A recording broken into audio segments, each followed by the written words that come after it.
It takes 7 years to become a neurosurgeon, 7 years of grueling training to master brain surgery. But shockingly, that's also the average time it takes for a woman to get diagnosed with the condition we're discussing in today's episode. What condition, you ask? We'll get right into it. But first, the Lady Parts Doctor podcast focuses on women's health care as self-care. This is your space to learn, grow, and take control of your health because you deserve to be healthy. It's not medical advice, it's medical information. We talk and I give you the evidence with a little of my personal and professional experience sprinkled in. So sit back, relax, grab your water, coffee, tea, wine, whatever it is, and let's go. Hello and welcome to the Lady Parts Doctor podcast. I am Dr. Stephanie Hack, the Lady Parts Doctor, and I am so pleased that you are joining me today. Happy Women's History Month. This is a very special month for me for a couple of reasons. First, it was this month of 2022 that I published the first 5 episodes of the Lady Parts Doctor podcast, including a welcome message with an anatomy review, an episode detailing what to expect during a GYN visit, detailed information about pap smears, a discussion of maternal anxiety, an episode that was actually inspired by a conversation that I had with a friend who was also pregnant at the time because I was pregnant when I published that episode, and an episode about how much miscarrying sucks. Well, those episodes sound so different just on a production level from today's episodes. My desire to keep you informed and empowered has never changed because I love it when we chat. And I especially love knowing that you are living your lives more informed and self-assured that you are healthier. And the second reason is because this is the 99th episode, which means next week, on the 3-year anniversary of the show, we will also be celebrating the 100th episode. 100 episodes. That feels so crazy to me to say. I am so excited about it, and you can expect an episode that is both reflective and encouraging. I think I speak for both of us when I say that encouragement and inspiration are exactly what we need right now. Last week, we focused on SSRIs as they relate to our new administration, and thank you for all of your wonderful feedback about that episode. Many of you shared concerns about your access to the medications that have greatly improved your lives, and I get it. The executive order in question discussed investigation of appropriate uses of SSRIs in children, not adults. However, I think it would be naive not to think that all SSRIs are eventually going to be investigated. In addition, some of you reminded me that I did not explicitly mention the uses of SSRIs in women's health, and there are many. While we use SSRIs to treat a myriad of mental health conditions, we also use them to treat PMDD, premenstrual dysphoric disorder, perinatal mental health, and even symptoms of perimenopause and menopause. So I will continue to stay tuned to this discussion so we can revisit it whenever needed. This week, as we transition from Black History Month to Women's History Month, I want to continue to highlight amazing women that you should know. Today, we're highlighting Dr. Helen Octavia Dickens, who in 1950 became the first African-American woman fellow of the American College of Surgeons. She dedicated her career to improving healthcare for Black women. She was a strong advocate for reproductive health, contraception access, and early detection of cervical cancer, particularly for underserved communities. Her groundbreaking work laid the foundation for improved gynecological care and research, ensuring that conditions like the one we're discussing today received more attention. Which brings us to today's topic, a topic that actually one of my Threads followers requested. Endometriosis is a gynecologic condition in which the tissue that forms the uterine lining, the endometrium, is found outside of the uterus, where it's not supposed to be, most commonly in the tissue that lines the inside of the abdomen and covers the surfaces of our organs, that's called peritoneum, the ovaries, the fallopian tubes, the outer surfaces of the uterus, bladder, ureters, those are the tubes that bring the urine from our kidneys to our bladder, intestines, and rectum, and the space behind the uterus, which is called the cul-de-sac. Occurring in up to 10% of women of reproductive age, it is most commonly diagnosed in the 30s and 40s for reasons that we'll discuss later in this episode. Why is endometriosis a problem? Well, you know what it's like those roughly 5 to 7 days a month when you're on your period? As your body responds to hormonal changes that occur during your menstrual cycle, you may experience pain and cramping and other discomforts as your uterus sheds that endometrial layer. Well, imagine that happening all over your abdomen and pelvis as the endometrial tissue, wherever it's located, becomes activated. The tissue may grow and bleed, and that can cause inflammation, irritation, and swelling to the tissue that surrounds it. All of this inflammation and bleeding can cause scar tissue to form, which further intensifies the pain and can even cause infertility. How does this happen? There are 4 main theories, with the main candidate being something called retrograde menstruation. It might be helpful to pull out an anatomy picture of the uterus, cervix, fallopian tubes, and vagina for this one, okay? So during a normal, quote unquote, normal menstrual cycle, the blood flows from your uterus through your cervix and out your vagina. However, with retrograde menstruation, some of that blood also flows through your fallopian tubes and out into the pelvis and abdominal cavity. And this allows endometrial glands and connective tissue to flow into the abdomen and attach to the peritoneum. Women with endometriosis can present in many different ways, with the most common being pain. Painful periods, aka dysmenorrhea, chronic pelvic pain, painful sex, known as dyspareunia, and ovarian cysts are all common ways that women present. Some women don't have any symptoms at all. While studies suggest that Black women are less likely than Asian and white women to have endometriosis, research shows that this may be more related to underdiagnosis, as Black women are less likely to seek medical attention for endometriosis symptoms. Now that we've gotten the basics down, I want to go more in depth with someone who specializes in endometriosis diagnosis and treatment. In this episode, I'm interviewing Dr. Mallory Stuparich, MD, a highly skilled, minimally invasive gynecological surgeon specializing in endometriosis and complex, benign, meaning non-cancerous, gynecologic conditions. She trained at top institutions, including UT Southwestern and McGee Women's Hospital, and is board certified in obstetrics and gynecology with her fellowship in MIGS, minimally invasive gynecologic surgery. Dr. Stuparich is passionate about patient-centered care, combining surgical expertise with advocacy, education, and shared decision-making. You know I love to talk about shared decision-making. With over 75 peer-reviewed publications and numerous awards for surgical innovation, she's here to share her insights on improving care for those living with endometriosis. Without further ado, Dr. Stuparich, thank you very much for joining us on the Lady Parts Doctor podcast. I'm so excited that you agreed to come and talk because endometriosis is one of the most commonly requested topics for many reasons that we're going to get into a little bit in our interview today. So first, I'd like to know, in your opinion, why does it often take years for patients to receive a proper diagnosis of endometriosis? Sure, yeah. And I think that's a really important question to start off with because it is, I would say fairly well known that diagnostic delays of 7 to 10 years are very common.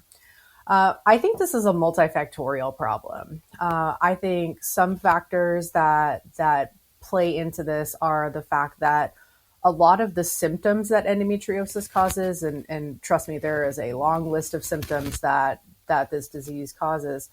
A lot of these symptoms tend to get normalized, meaning that patients are told, hey, okay, you're having cramping with your periods.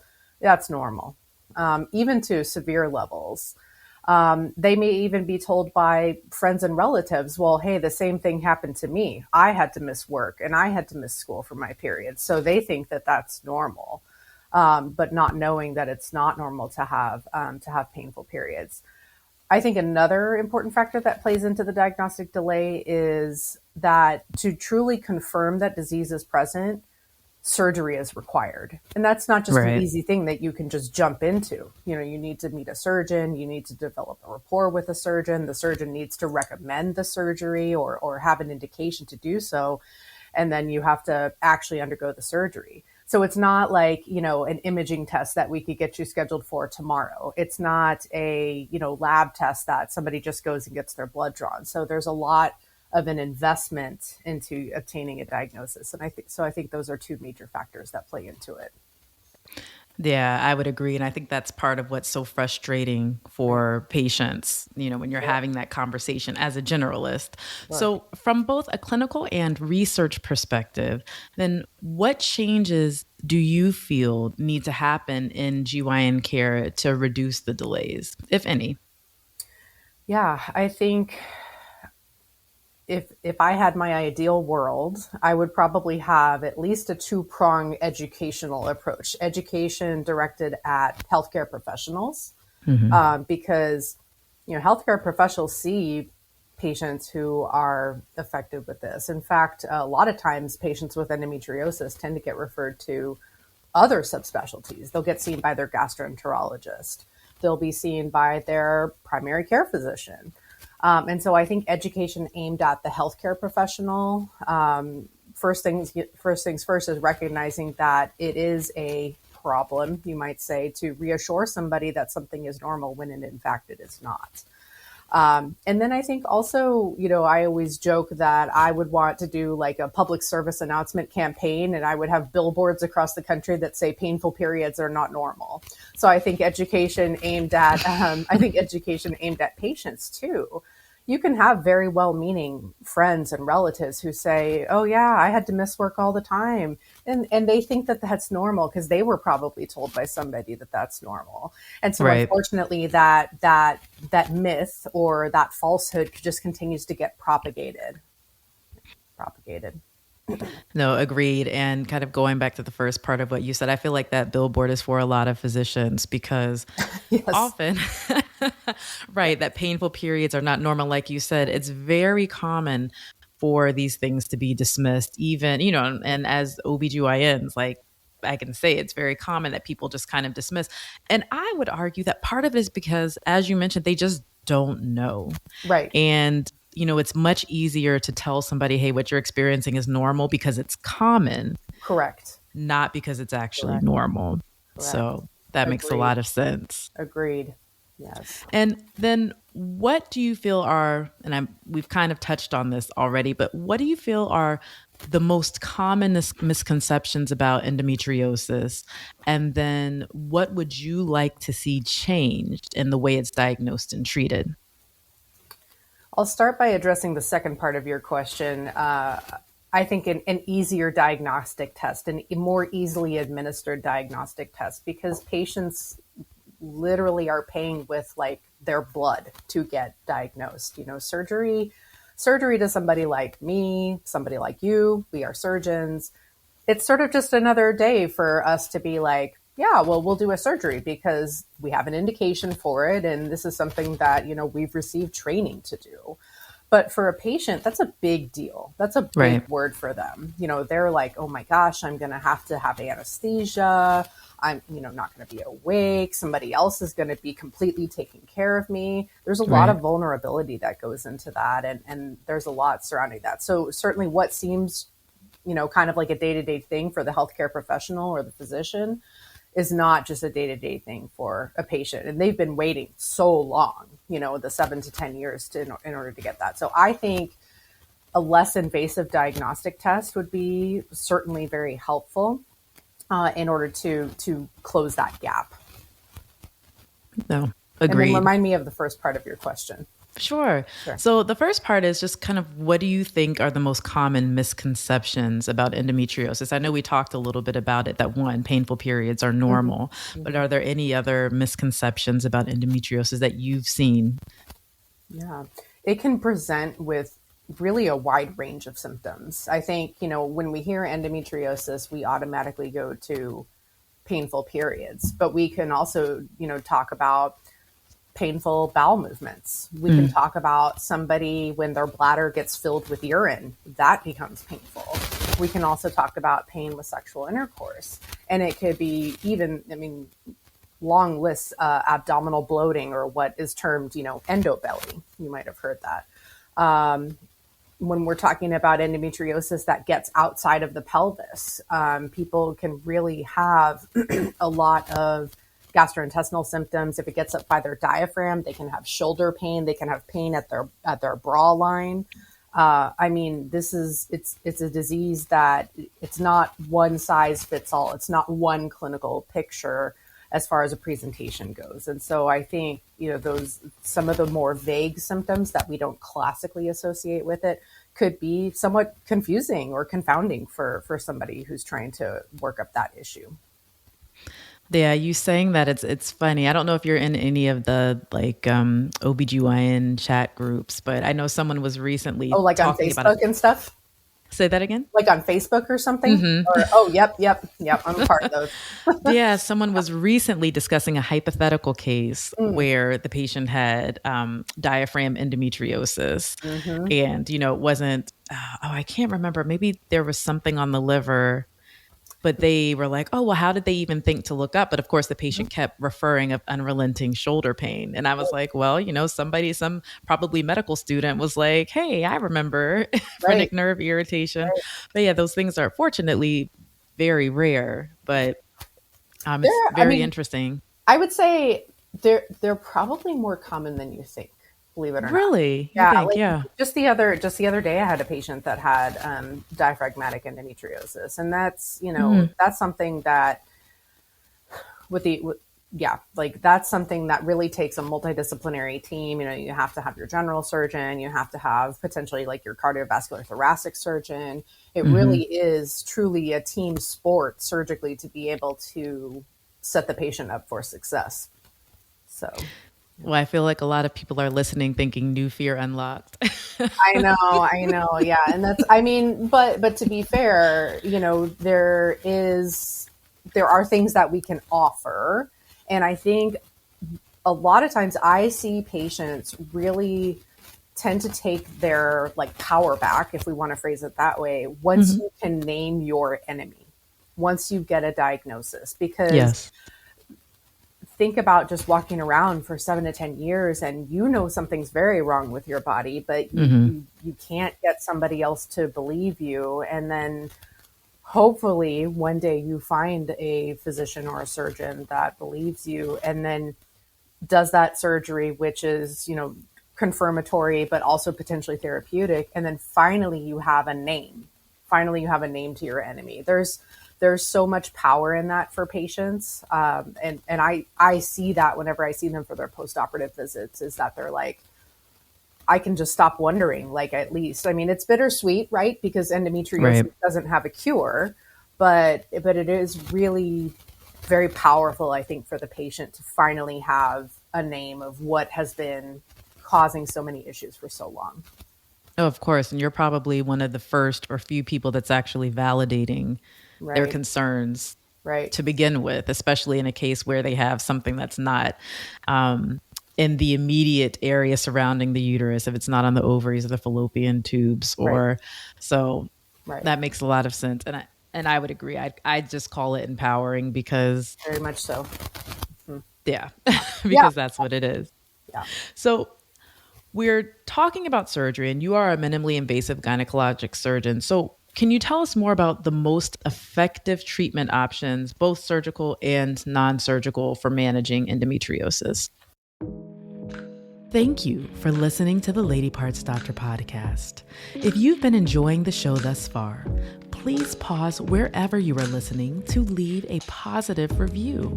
If you're not sure where to leave a review, Apple Podcasts is always a great start. Your reviews are so important because they not only guide the direction of the show, they also help others know that we are here having these conversations. And these conversations are needed now more than ever.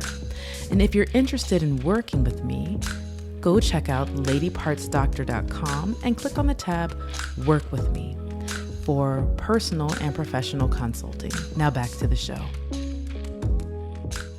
Sure. I whenever I'm discussing the treatment options with patients, they've usually tried many of what I discussed, but I always give them, based on their candidacy for certain things, but I always give them sort of like a, 64,000 foot overview of what's out there. Mm-hmm. I usually start by telling them, well, some people, not me, but some people might tell you, okay, now the good news is that this disease is not a cancer. So it's not, life-threatening to a point. But I would sort of challenge, saying that, because you could say, okay, a management option might be expectant management. But is it really reasonable to expectantly manage somebody who is truly suffering? I would argue Right. that no, that's really not reasonable. And I would Agreed. say probably the risks of that outweigh the benefits, right? And as we all know in medicine, if the risks of something outweigh the benefits, you tend to not do that, right? Mm-hmm. So, I say it's not a cancer, but it really behaves a lot like a cancer. So I would say you might go see some people and they might tell you, well, expectant management is an option. But I say to the patient, okay, you've been doing that, right? You've probably been doing that and you don't want to do that anymore. So And you're here. and you're here. And so I just mention it for completeness sake. And then we sort of take the pivot into like medications and surgery. And then, it's of course worth it to go through the list and discuss, hormone therapy can be helpful. But we have to understand that every single medical treatment is palliative, meaning that it's intended to treat symptoms without necessarily a guarantee that it's actually going to treat the disease itself. Might we get lucky in some people that birth control could, suppress lesions or reduce the size of them or make them disappear altogether? I think like biologically it's plausible, but the problem is we don't know which patients that's actually happening in, because we can't just go do a monthly surgery, a diagnostic laparoscopy just to look and map their disease. Like that's some like basic science, like research stuff. And I think you have to question the ethics of something like that. You can't just repeatedly subject somebody to surgery just for mapping. And then I do discuss, the newer medications on the market, like some of the gonadotropin releasing hormone antagonists. But I say there's unfortunately, I think, two big drawbacks to these medications.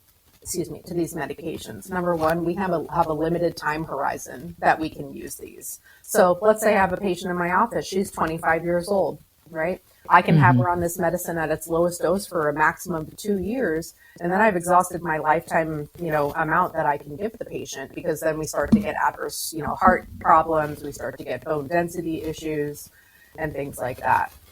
Same thing with, Lupron or Leuprolide. That's not something that we can have patients realistically on forever. So I always say medications are really intended to be palliative. Same with, pain medications like nonsteroidal anti-inflammatories, acetaminophen. These are all aimed at managing symptoms. With some of these medicines, we may get an improvement in the amount of disease burden in your body, but we just have no realistic way of measuring that.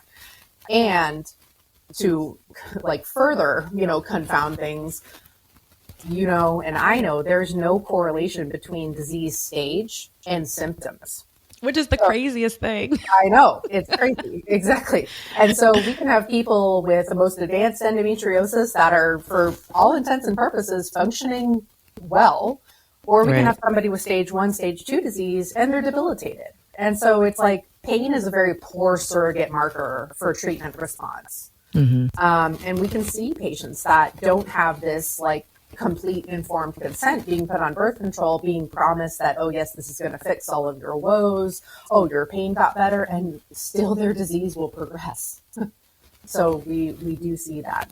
And then surgery, and I think it's very important to distinguish between, are we talking about ablation or fulguration or burning of the lesion versus are we talking about excision? Excision is the only treatment that physically removes the disease from the body, because we are literally doing an excisional biopsy, taking it out of the patient and sending it to the pathologist so that we can get a tissue diagnosis.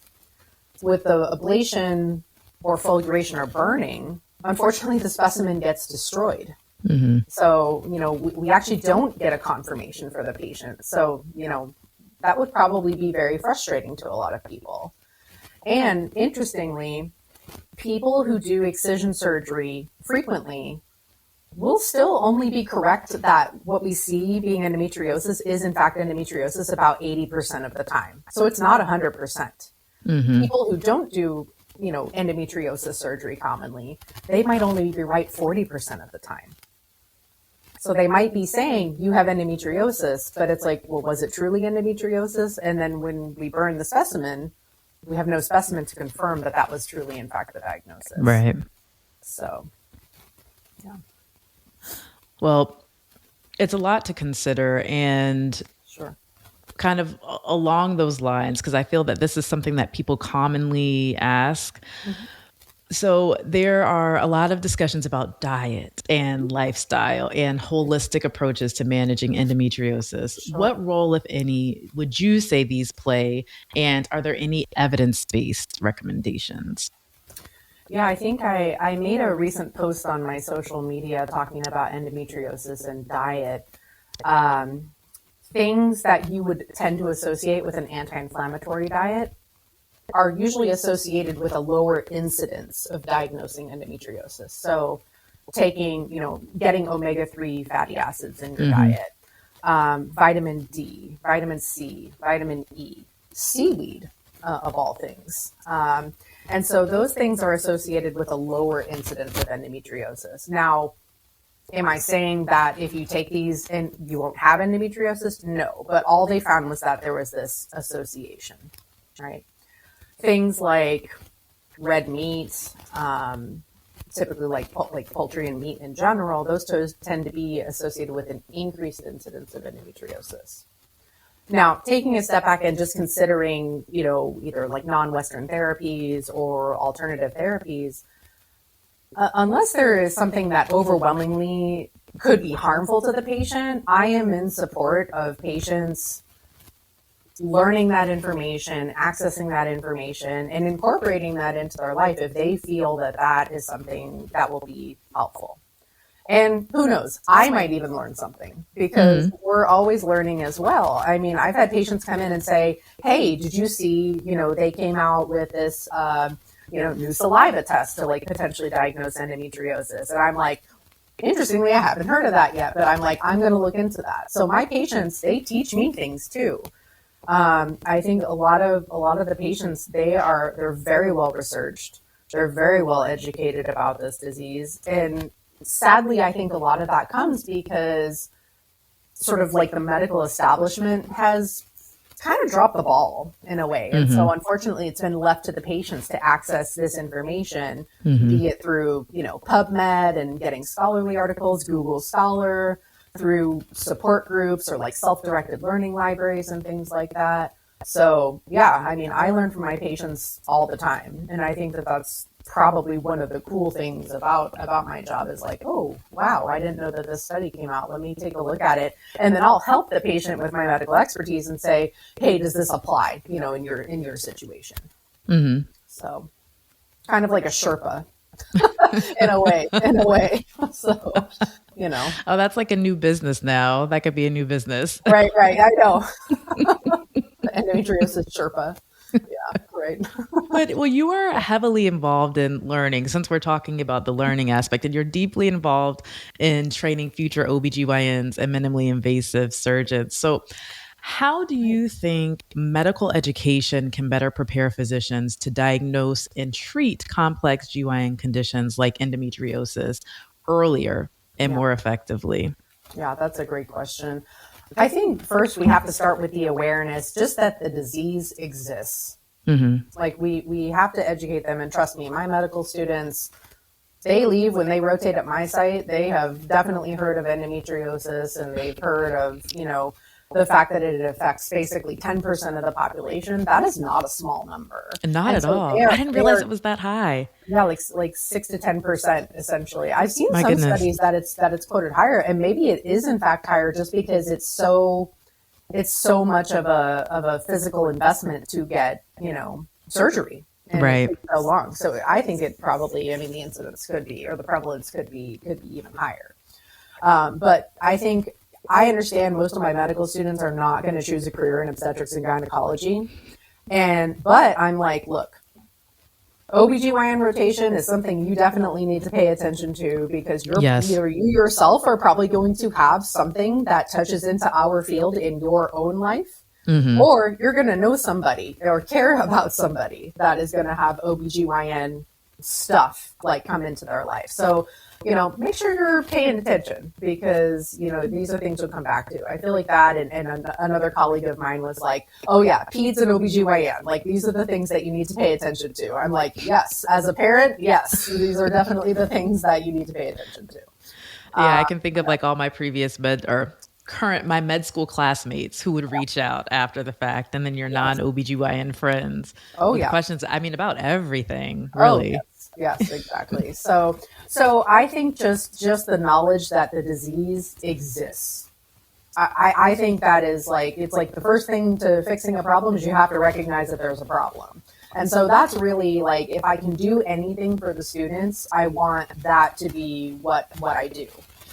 In making sure that they understand that this is an issue that exists out here. And like, here, let's not tell patients that painful periods are normal. And then number two, know that there are people like myself and my colleagues that are able to help. Because, I think these patients can have very complex stories. They can have a lot of facets of what's going on emotionally, mentally, just physically. There's a lot to do. And so the patients are typically going to get better care being seen by somebody who does this all the time. And it might be a little bit difficult to figure out who is that person in your community. But it's going to be better for you, and it's going to be better for the patient. I love that you added that second part, because identifying that you have a problem is fine, but it's considerably worse when you have a problem that no one can help you with. Right, exactly. But it's like, okay, we know we have an issue.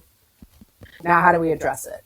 And so I Yes. think also I spend a portion of the time educating the students about what are the specialties and subspecialties within our group. And some of them are like, wow, I didn't know that you had gynecologic oncology. I didn't know that, I didn't put it together that, urogynecology was a part of that. Like, maybe they thought it was part of urology. And then I also mentioned pediatric and adolescent GYN, and then of course minimally invasive GYN surgery. So, it's sort of walking through like, what do we typically see in a day? Well, you're inspiring these young people to become OBGYNs, which is so necessary, especially in kind of the world that we're living today. First, we all know that the number of OBGYNs is lagging Right. seriously behind what it should be, but they need to be inspired. So we thank you for that. And on that Exactly. note, I want to ask, is there anything else that you would like to share with our listeners about endometriosis? Yeah, I think the way I tend to approach the physician patient relationship, and I think this really goes for any patient in any specialty or subspecialty, is that I as a physician, the surgeon, I have a collection of medical expertise and surgical expertise. That's the piece that I bring to the picture. But the patient brings, and they are the expert in their values. They are the expert in their own lived experience, because I can never experience that for a patient. I can't live in their body. And they're the expert in their values and goals, and what they want to get to. And so it really has to be a coming together of the team, to help each other. I can't do it without the patient, and I mean, I don't want to say the patient can't do it without me, but like, we need to come together for the betterment of the patient. So we're coming together, and we have a vision to get the patient to optimizing their day-to-day life, or we need to define what that is and how can we bridge that gap for the patient. So I like to employ the team-based approach, where I'll bring the medical expertise and the patient brings their own lived experience, values, goals, expertise, and then we're a team together. And if anybody wants to find you, if they want to seek you out for care or consultation, or if they just want to follow your amazing endometriosis content, where can they find you? Yeah, I have profiles on most of the major platforms like Instagram, Facebook, TikTok, YouTube, and then and some of them might be a little bit more catered towards other things. Like, if you go onto my YouTube, there's probably a lot of like more surgical videos. So if you want to see surgical videos, but I tend to, post a lot of the things just on all the platforms just to make sure that I can get the most reach and essentially get those messages out to patients. So yes, what's your IG if they want to follow you on Instagram? sure, it's my first name, last name, MD all together. So Mallory Stuparich, MD, and if I'm not mistaken, I'm pretty sure that applies across all platforms. So that's a good way to find me. Well, Dr. Stuparich, thank you very much for having this conversation with us, for sharing your knowledge and your expertise. This is incredibly helpful. Thanks again. Yes, thanks so much. What a great episode. I'd like to again thank Dr. Stuparich for sharing her expertise with all of us today. Make sure to follow her on her socials if you're interested in learning more about endometriosis. Also, make sure to connect with me. You can subscribe to the newsletter at ladypartsdoctor.com or follow me on Instagram, TikTok, or Threads at ladypartsdoc, LADYPARTSDOC, and YouTube as Lady Parts Doctor. And of course, if you just want to stay in touch, you can reach me at info@ladypartsdoctor.com. I know you are feeling more informed and empowered, and to continue to ride that wave, here are 3 questions you can ask your OBGYN if you're concerned you may have endometriosis. First, could my symptoms be caused by endometriosis, and what tests or evaluations can help diagnose it? Since endometriosis symptoms can overlap with other conditions, it's important to ask how your doctor will assess it, whether through a detailed medical history, pelvic exam, imaging like an ultrasound or MRI, or in some cases, laparoscopic surgery for a definitive diagnosis. 2, what treatment options are available and how do they align with my symptoms and future fertility goals? Treatments range from pain management like NSAIDs like Motrin, ibuprofen, hormonal therapy, to surgical intervention for more severe cases. Understanding how each option may impact fertility and long-term health is so important. And then 3, how can we work together to create a long-term management plan? Endometriosis is a chronic condition, and symptom management often requires ongoing care. You need a plan. Asking about multidisciplinary approaches, lifestyle changes, and potential specialist referrals like pelvic floor physical therapy or pain management can help ensure comprehensive and individualized care. We want to make sure that you get what is tailored for you, your body, and your healthcare needs. With that said, here is your affirmation. I love my body, and my body loves me.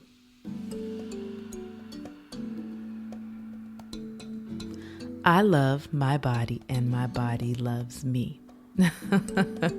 It almost feels like a little chant. I hope you go around singing that to yourself today. I love my body and my body loves me. I love my body and my body loves me. Okay, I got a little carried away, but the 100th episode is coming. I'm excited. I'm building up the excitement. On that note, I can't wait to talk to you again. Until next time.